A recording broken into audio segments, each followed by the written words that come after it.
finales del siglo XIX y principios del siglo XX, los espectáculos de rarezas eran considerados un elemento típico de la cultura estadounidense.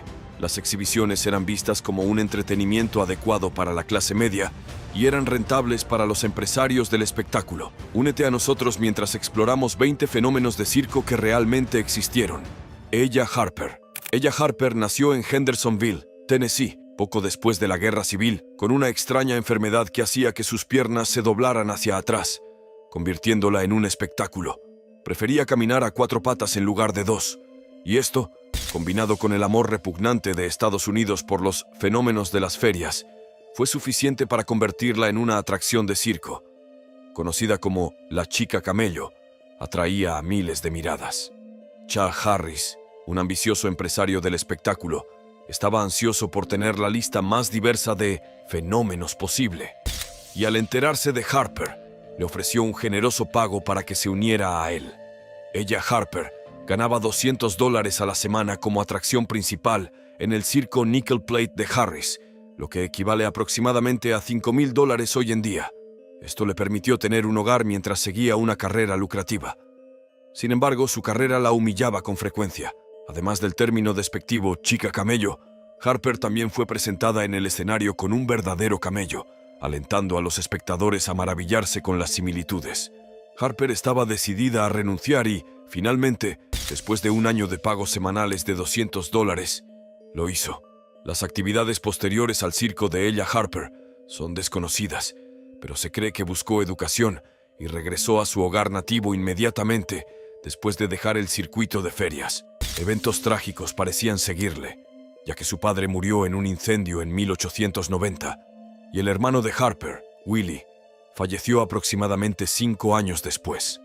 Los gemelos siameses, Chun e In, nacieron en Siam, ahora Tailandia, en 1811, con una banda de carne de 4 pulgadas que los conectaba en el pecho. Chang y Eng, como se les conoció en Occidente, dejaron Siam siendo adolescentes para perseguir una carrera, mostrando su anormalidad física. Los hermanos rápidamente se convirtieron en objetos de fascinación, y sus vidas personales se convirtieron en objeto de especulación. Durante más de una década, los gemelos siameses actuaron frente a la realeza, especialistas médicos de élite y audiencias públicas en Europa y América. Para la década de 1830, Chang y Eng se habían convertido en nombres muy conocidos, tan famosos que los futuros gemelos unidos serían llamados gemelos siameses. Durante siglos, han servido como inspiración para poemas, obras de teatro, novelas y biografías. Son relevantes en las discusiones actuales sobre el sur del siglo XIX, raza, cultura popular, estudios asiáticos y estudios de discapacidad como inmigrantes asiáticos en el sur de Estados Unidos, esclavizadores, empresarios del espectáculo y curiosidades humanas. Persilla Lauter. A lo largo de su larga vida, Persilla Lauter fue conocida por muchos nombres diferentes. Originalmente etiquetada como la Niña Peluda, luego fue apodada la Chica Mono, pero aquellos cercanos a ella probablemente la recordarán como Persilla Vejano, la amada esposa de Emmett, el hombre con piel de cocodrilo. Los padres de Persilla volaron a la ciudad de Nueva York en busca de respuestas de médicos estadounidenses, donde se quedaron durante 7 meses hasta que el padre de Persilla ideó la idea de exhibir rentablemente a su hija. El padre de Persilla no era un especulador. Simplemente vio la oportunidad de aprovechar la situación que la naturaleza le había impuesto a su hija.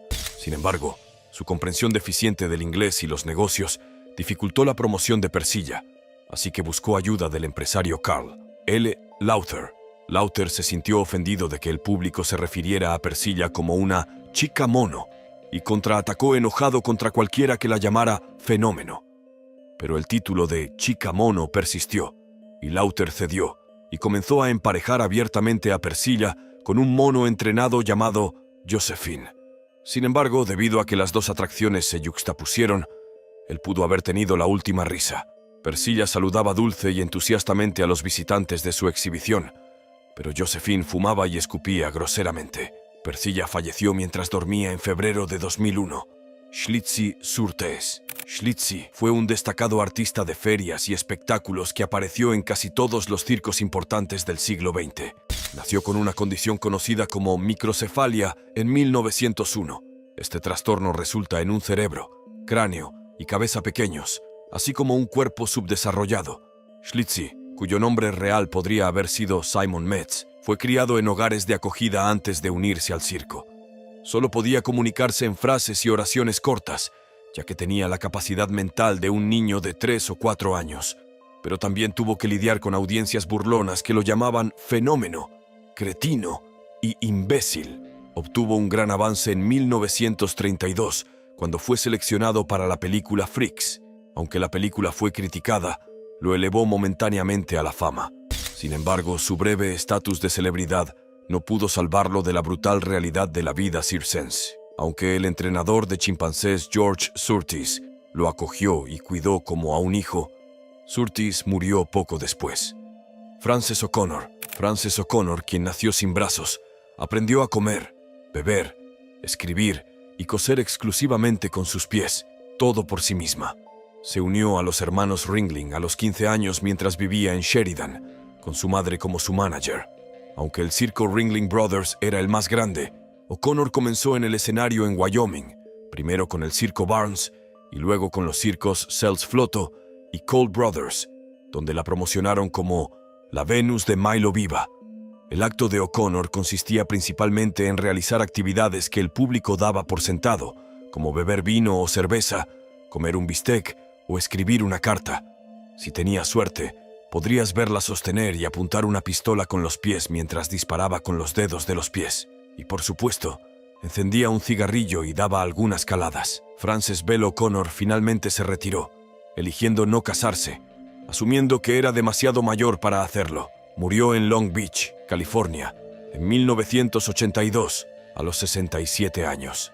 Martin Joe Laurejo, también conocido como el hombre con la cabeza giratoria, el búho humano, y Bobby, el niño con la cabeza giratoria, nació en Nuremberg, Alemania, en mayo de 1885. Nació con una columna vertebral torcida que le permitía inclinar la cabeza 180 grados, formando así la forma de un signo de interrogación. En 1921, emigró a Estados Unidos desde Alemania y comenzó a actuar en espectáculos como Ripley's Believe It or Not, Ringling Brothers y Barnum y Bailey. También entrenaba perros para hacer gimnasia, además de girar la cabeza. Laurelo no podía respirar cuando giraba la cabeza, pero podía beber. Actuó en numerosos auditorios extraños de Robert Ripley durante la década de 1930 y falleció a la edad de 70 años de un ataque al corazón y fue cremado.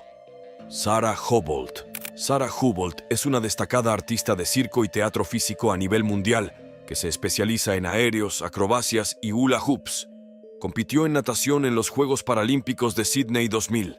Se autodenomina valientemente fenómeno natural nacido, un término desarrollado en la década de 1930 para caracterizar a los artistas discapacitados de los espectáculos de ferias. Hubolt nació con la rara enfermedad de Hallermann-Streiff, que altera su estructura ósea y la hace medir 144 centímetros. También tiene baja visión. Sin embargo, prefiere centrarse en sus fortalezas y las habilidades que aporta al escenario en lugar de las peculiaridades de su enfermedad. Aunque disfruta actuando en el escenario, Hubolt también se apasiona por trabajar detrás de escena, donde trabaja en administración artística en Nueva Gales del Sur. También es una defensora abierta de los derechos de las personas con discapacidad y la historia del arte.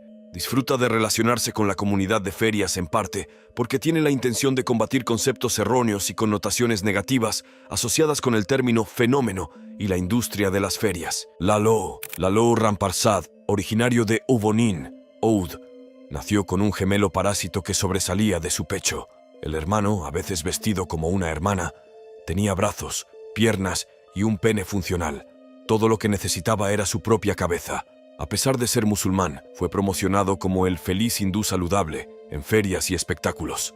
Un empresario inglés lo descubrió en 1888 y lo llevó de vuelta a Europa para exhibirlo. Lalo llegó a Estados Unidos en 1891 y viajó con la mayoría de los principales espectáculos de ferias, incluidos Ringling Bros. Y Barnum y Bailey. En 1905, mientras se dirigía a México con el circo Norris and Row, murió en una catástrofe ferroviaria. Máximo y Bartola hicieron su debut en 1848. En el espíritu del descarado marketing, La artimaña de su manejador no solo prolongó sus extensas carreras, sino también las carreras de 2 generaciones por venir. Máximo y Bartola nacieron microcéfalos y eran originarios del pueblo de San Salvador de Decorah. Más tarde fueron vendidos a un promotor estadounidense llamado Morris. Morris ideó una historia increíble para presentar a los niños al público estadounidense. En ese momento, Estados Unidos estaba cautivado por la exhibición de maravillas etnológicas. Debido a descubrimientos y publicaciones recientes, el interés en la civilización maya estaba en su punto más alto. Morris produjo un folleto de 48 páginas junto con su exhibición de Máximo y Bartola para aprovechar el nuevo apetito del público. La intrincada narrativa real sobre el descubrimiento de Máximo y Bartola en un templo azteca en una ciudad desaparecida se contó en La vida de los niños aztecas vivos. Según el folleto, Máximo y Bartola fueron descubiertos agachados en altares y eran miembros de una raza sagrada adorada durante mucho tiempo por la gente de la ciudad. Morris vistió al dúo con atuendos de estilo azteca para respaldar esta afirmación. Ambos llevaban trajes con soles aztecas bordados en el frente y dejaron crecer sus cabellos. Su pequeño tamaño, junto con sus cráneos proporcionalmente pequeños, les daba una apariencia muy única. Pero, ¿pensaría la gente común que pertenecían a una raza perdida hace mucho? En lugar de descartar estas afirmaciones extravagantes, el público en general creía en la presentación. Máximo y Bartola fueron considerados los últimos sobrevivientes de una antigua civilización por quienes los veían. Se dice que estuvieron en exhibición hasta 1901, bajo la supervisión de varios gerentes sucesivos, y los detalles de su eventual fallecimiento son desconocidos. Miniatura. Nuestra miniatura es inquietante, por decirlo menos, con la imagen de la izquierda mostrando a un hombre con una especie de traje extraño, empujando lo que parece ser un implemento agrícola, y la imagen de la derecha es de un hombre con un rostro hogareño, o tal vez una máscara aterradora que no parece muy amigable. Johnny Eck. Eck no nació cortado a la mitad, pero tenía piernas pequeñas y no funcionales que ataba cerca de su cuerpo con un aparato personalizado. Nacido con un hermano fraterno llamado Robert, que estaba completamente formado y se parecía a él, los dos realizaron un truco notorio en el espectáculo de magia de Raja Raboid en 1937. Raboid pretendía ver a Robert cortado por la mitad, y Johnny saldría de la caja con las piernas cercenadas. Durante este acto, se sabía que los espectadores se desmayaban o escapaban del teatro. Johnny se unió a un espectáculo de feria en solitario en 1923, con su hermano acompañándolo para vigilarlo. Era conocido como el hombre mitad y trabajó para Ringling Brothers Barnum y Bailey, Ripley's Believe It or Not y la Feria Mundial de Chicago de 1933. Además de Freaks, interpretó a Goonie Bird en 3 películas de Tarzán. Luego regresó a su lugar de nacimiento en Baltimore, donde compartió casa con su hermano Robert. En un parque de diversiones cercano, los dos dirigieron una sala de juegos de centavos y un paseo en tren para niños. En sus últimos años, se enfocó en sus pasatiempos de pintura en pantalla y representar obras de teatro para los niños del vecindario. Millie y Christine. Millie y Christine McCoy fueron gemelas unidas nacidas el 11 de julio de 1851 en el condado de Columbus, Carolina del Norte, de padres esclavos Jacob y Monemia, quienes pertenecían al herrero Jabez McKay. Las gemelas McCoy atrajeron atención y escrutinio desde el momento en que nacieron. Las hermanas estaban unidas en la parte inferior de la columna vertebral y compartían una pelvis, pero cada una tenía sus propios 2 brazos y piernas. En la edad adulta, se referían a sí mismas como Millie y Christine, una sola persona. Se dice que el dueño de las gemelas las vendió por $1,000 a un empresario interesado en exhibirlas en circos de ferias. Finalmente terminaron en posesión de otra persona, Joseph Pearson Smith, quien se pensaba que era un comerciante adinerado. Las niñas eran conocidas como Millie y Christine Smith, mientras estaban bajo el cuidado de Smith. Su propietario las alquiló a otros espectáculos itinerantes. En el mismo año, un empresario encargado de exhibir a las hermanas las secuestró a Smith y las llevó a una exposición privada donde fueron presentadas discretamente a grupos científicos e inspeccionadas por médicos. Después de casi 3 años lejos de su dueño legal, las gemelas fueron vendidas a otro empresario que las exhibió en un museo en Filadelfia. Se trasladaron rápidamente a Inglaterra. Millie y Christine ya no eran esclavas después de la proclamación de emancipación de 1863, pero eligieron quedarse con los Smith y continuar actuando en el circo como un dúo de canto en lugar de atracciones de feria. Prince Randian. Prince Randian podía enrollar cigarrillos, encenderlos e incluso afeitarse la cara solo con su boca. Era conocido como el hombre serpiente, el tronco humano y la oruga humana. Con cualquiera que se le conociera, cuando se levantaba el telón y el foco se posaba en Prince Randian, no había duda de que la multitud se sorprendía por lo que veía. Prince Randian, que medía solo 3 pies de altura, era una vista impactante.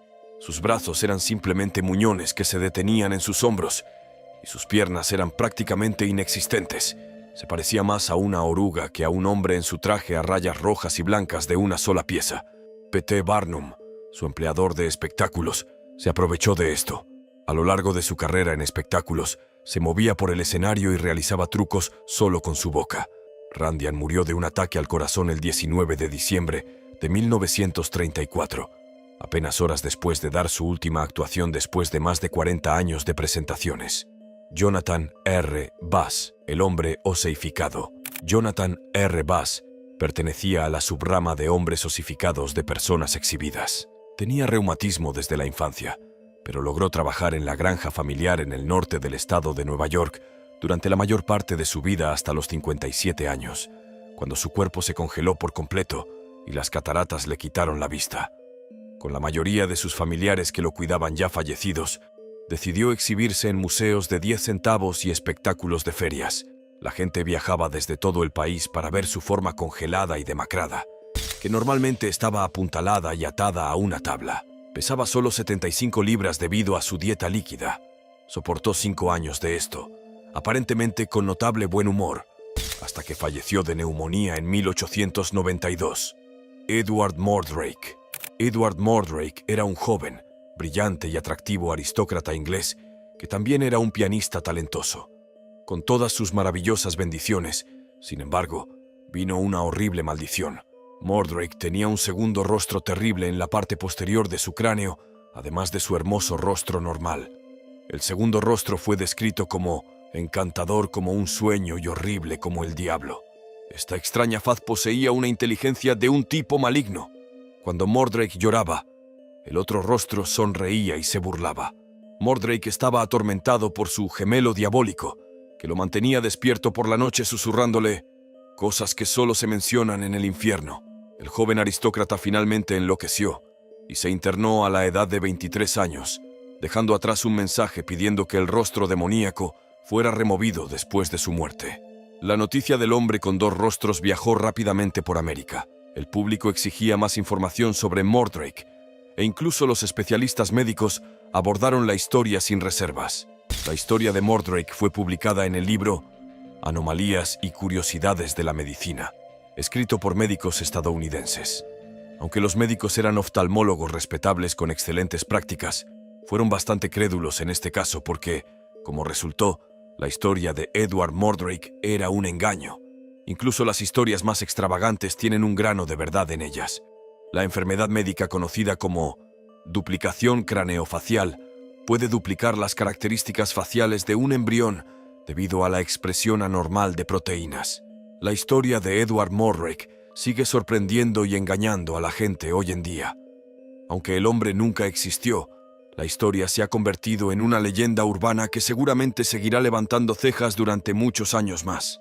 Aloysia Wagner. Aloysia Wagner, más conocida por su nombre artístico Violeta, se trasladó de Alemania a Nueva York con su hermanastro y trabajó como vocalista en espectáculos de feria como Dreamland de Coney Island y el Ringling Bros. Barnum y Bailey Circus.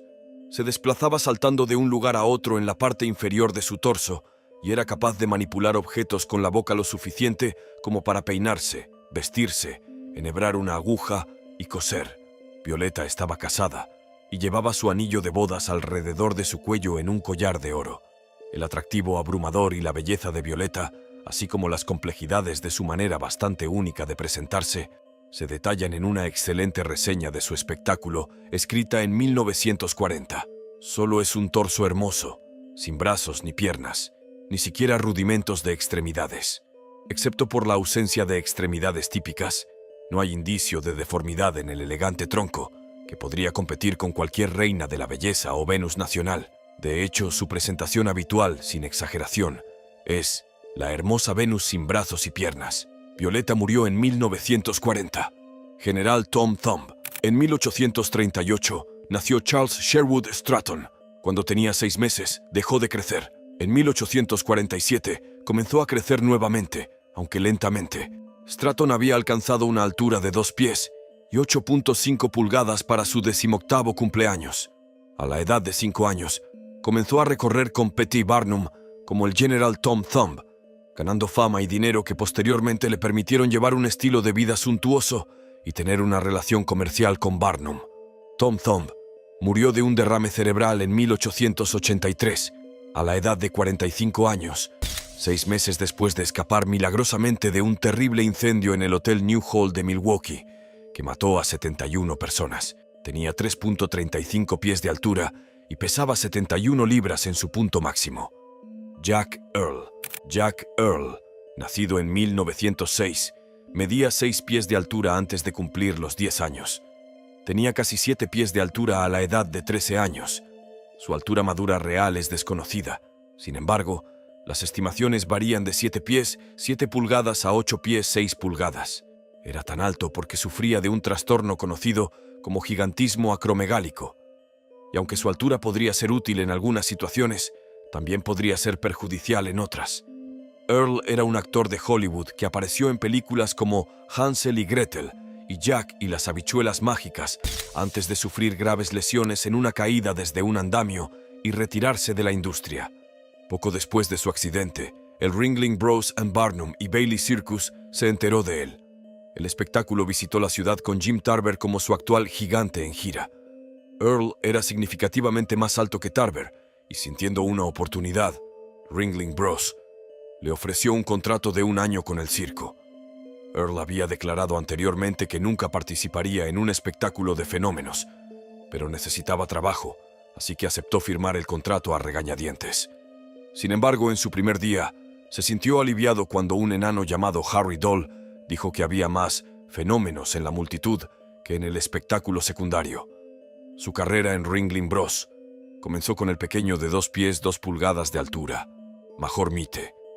Estaría en la carretera durante los siguientes 14 años con el espectáculo secundario, a menudo posando junto a hombres extremadamente bajos o de estatura promedio para enfatizar aún más su altura. Después de retirarse, Earl se convirtió en un viajero de ventas para la Roma Wine Company.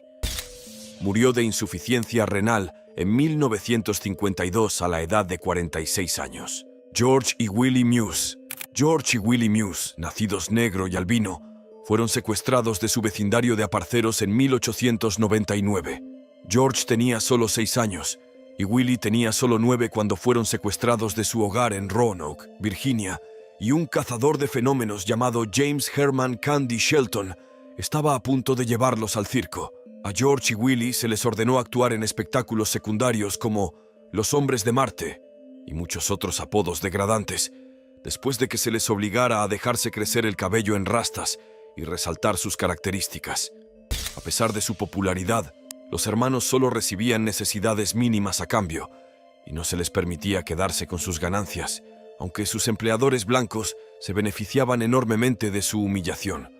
Además, a George y Willie Muse se les dijo que su madre estaba fallecida aunque aún estaba viva, para disuadirlos de pensar en sus familiares o intentar huir del circo.